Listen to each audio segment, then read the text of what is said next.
Assalamualaikum warahmatullahi wabarakatuh. Perkenalkan, nama saya Farid Rahmawan dari kelas 12 IPS 4. Nomor absen 15 akan mengerjakan tugas akhir PJOK, yaitu menjelaskan tentang cara renang gaya punggung. Oke, ikutin video selanjutnya. Ya teman-teman, sebelum kita mulai berenang dan menjelaskan tentang cara renang, sebaiknya kita melakukan pemanasan terlebih dahulu untuk melakukan peregangan terhadap tubuh kita, terutama pada leher, pergelangan tangan, dan bagian kaki dan bagian pinggul, agar tidak terjadi kram saat kita renang. Ya, jadi pada gaya punggung ini itu berbeda dengan gaya dada. Gaya punggung ini adalah kita menghadap ke atas atau menghadap ke langit, kita membelakangi posisi air. Untuk gaya renang ini memiliki tolakan yang berbeda juga dengan gaya yang lainnya. Untuk tolakan seperti yang ada gambar di atas ini, itu tolakannya kita berada di dalam air. Tangan kita itu memegang pegangan yang ada di pinggir kolam, lalu kaki kita dipastikan menekuk seperti yang ada di gambar. Lalu ketika penolakan itu kakinya itu kita tolak sekuat tenaga untuk menghasilkan tenaga atau daya luncur yang sekuat-kuatnya untuk mencapai jarak sejauh mungkin. Jadi bentuk tubuh kita harus seperti ini untuk melakukan tolakan yang benar. Untuk posisi badan kita berada di dalam air, yaitu rata-rata seleher. Jadi badan kita itu masuk ke dalam air seleher kita, lalu kita lakukan penolakan. Itu adalah posisi yang ideal untuk melakukan gerakan penolakan atau awalan. Jadi yang kedua itu adalah teknik meluncur dan posisi badan meluncur. Ketika meluncur itu kita setelah melakukan awalan atau tolakan dengan sekuat tenaga, di mana posisi badan kita seperti yang ada gambar di atas, yaitu posisinya badan kita lurus dari ujung kaki sampai ujung tangan. Tangan itu menghadap seperti yang posisi di gambar. Tetapi ketika meluncur, kaki kita tidak boleh terbuka atau kaki kita rapat. Dan untuk tangan itu jangan rapat, kebalikan dari kaki. Tangan kita buka selebar bahu. Posisi badan kita tetap berada di atas air, tidak boleh di luar air. Itu untuk gerakan yang kita lakukan saat meluncur. Yang ketiga, saya akan menjelaskan posisi tubuh. Posisi tubuhnya itu adalah harus sejajar tanpa terkecuali antara kaki, badan, kepala, dan tangan untuk menghasilkan renang dengan tenaga yang kuat dan jarak yang jauh. Kenapa kita harus sejajar? Karena jika salah satu bagian antara kaki, badan, kepala, dan tangan tidak sejajar, itu tidak akan menghasilkan kekuatan yang cukup untuk berenang. Gitu. Tanpa terkecuali harus sejajar, yaitu berada di permukaan air. Selanjutnya, yang keempat, saya akan menjelaskan gerakan tangan. Gerakan tangan pada gaya punggung ini memiliki 3 bagian. Yang pertama itu adalah fase istirahat, fase tarikan, dan fase tolakan.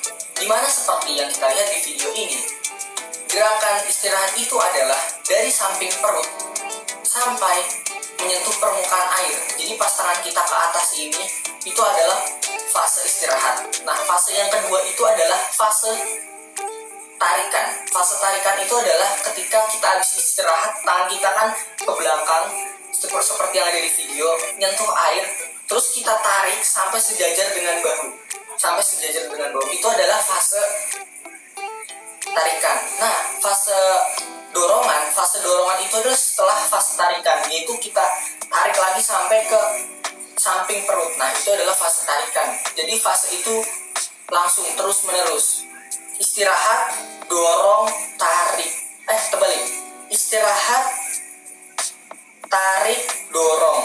Istirahat, tarik, dorong. Itu seperti itu terus fase dari posisi tangan. Yang selanjutnya yang kelima itu adalah fase gerakan kaki. Nah, gerakan kaki ini nggak ada yang spesial dari gaya punggung, cuman hanya kebalikan dari gaya dada, yaitu kekuatan atau tumpuannya ada di lutut dan paha, teman-teman. Jadi kita terus gunakan menggunakan kaki itu sekuat tenaga, cuman kita harus atur nafas juga. Nah, itu kita menghadapnya adalah ke langit atau kita membelakangi air, sama dengan gaya dada, cuman kita kebalikannya. Tidak ada yang berbeda dari tumpuan kaki atau dari fase kaki gitu. Selanjutnya yang kelima ya, yang keenam itu ada pernafasan. Pernafasan itu untuk gaya punggung ini kita menghadap ke langit, di mana kita sangat leluasa untuk bernafas, mengambil udara dan membuangnya. Cuman kalau kita tidak menggunakan fase pernafasan ini dengan baik, maka kita akan kecapean, tetapi kita belum nyampe garis finish. Maka dari itu ada triknya. Mengambil nafas alangkah baiknya pada fase apa? Pada fase istirahat. Pada fase istirahat ini kita juga ada tekniknya.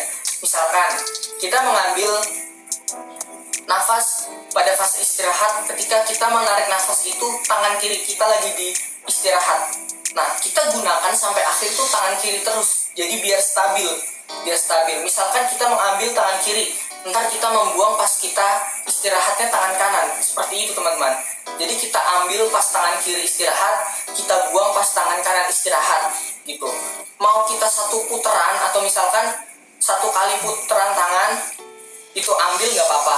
Misalkan kita kuat 2 kali putaran tangan, 1, 2 ambil gitu, itu nggak apa-apa. Mau 1 putaran ambil, 2 putaran ambil, atau 3 putaran tangan ambil, itu nggak apa-apa. Yang penting kita tetap jaga, kita gunakan ambil nafas itu di fase istirahat, terus kita ambil nafas di fase tangan kiri saja atau tangan kanan saja. Jangan kita gonta-ganti biar pernafasan kita stabil. Itu adalah fase teknik cara dari renang gaya punggung teknik 1 sampai 6 yang dapat saya jelaskan. Selanjutnya adalah cara bagaimana kita tetap aman dan tidak terjadi kecelakaan di dalam kolam renang. Yang pertama, kita itu harus pemanasan terlebih dahulu untuk meregangkan tubuh kita, pergelangan sendi-sendi kita, seperti yang sudah saya contohkan di video awal tadi. Lalu yang kedua adalah kita hindari lari-lari kecil. Lari-lari kecil itu baik. Misalkan di tempat kolam renang teman-teman itu emang disediakan tempat untuk lari-lari kecil, itu sangat dianjurkan untuk peregangan semua badan.